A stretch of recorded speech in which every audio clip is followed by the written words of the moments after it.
ayishaki reka mbanze njye ku meza wayigenge karibu ku meza n'urumva mu ndajya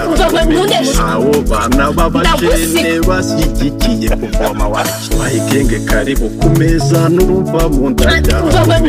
abo bana b'abajene bashyigikiye kuvoma wacu ndagusiga aha reka mbanze mfate recuperation wa kintu sushuma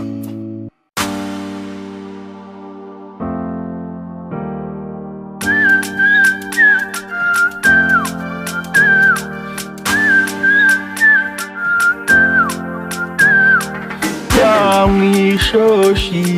dinywera ishupu